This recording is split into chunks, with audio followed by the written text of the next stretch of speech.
తాకట్లో ఉన్న బంగారాన్ని విడిపించలేక వడ్డీల మీద వడ్డీలు కడుతూ ఇబ్బంది పడుతున్నారా? అయితే ఇప్పుడే సంప్రదించండి శివ గోల్డ్ కంపెనీ.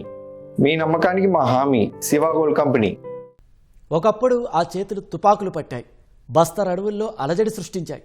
కానీ ఇప్పుడు అవే చేతులు మగ్గంపై రంగురంగుల దారాలతో అందమైన వస్త్రాలను నేస్తున్నాయి.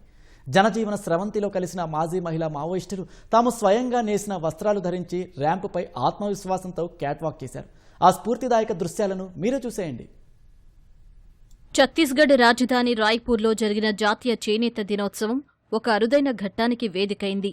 బస్తర్ అడవుల్లో ఒకప్పుడు ఆయుధాలు పట్టుకుని తిరిగిన మహిళా మావోయిస్టుల జీవితాలు ఎలా మారిపోయాయో ఈ దృశ్యం ఆవిష్కరించింది.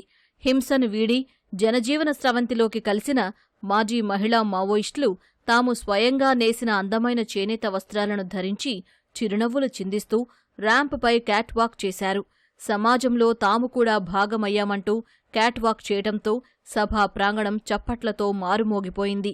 ఈ కార్యక్రమానికి హాజరైన ఛత్తీస్గఢ్ సీఎం విష్ణుదేవ్ సాయ్తో పాటు అక్కడున్న వారంతా కరతాళ ధ్వనులతో మహిళా మావోయిస్టులను అభినందించారు.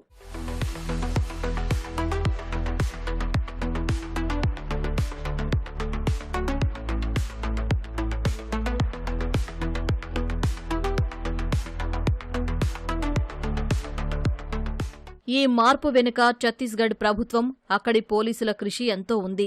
లొంగిపోయిన మాజీ మావోయిస్టులకు పునరావాసం కల్పించి వారికి కుట్టుపని, వస్త్రాల తయారీలో ప్రత్యేక శిక్షణ ఇప్పించారు.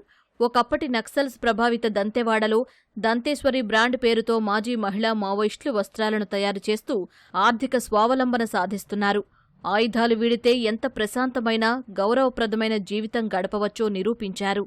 అడవుల్లో ఉన్న మావోయిస్టులు జనజీవన స్రవంతిలోకి వస్తే సమాజం వారిని ఏ విధంగా అక్కున చేర్చుకుంటుందో చెప్పడానికి మాజీ మహిళా మావోయిస్టుల క్యాట్వాక్ సజీవ సాక్ష్యంగా నిలిచింది.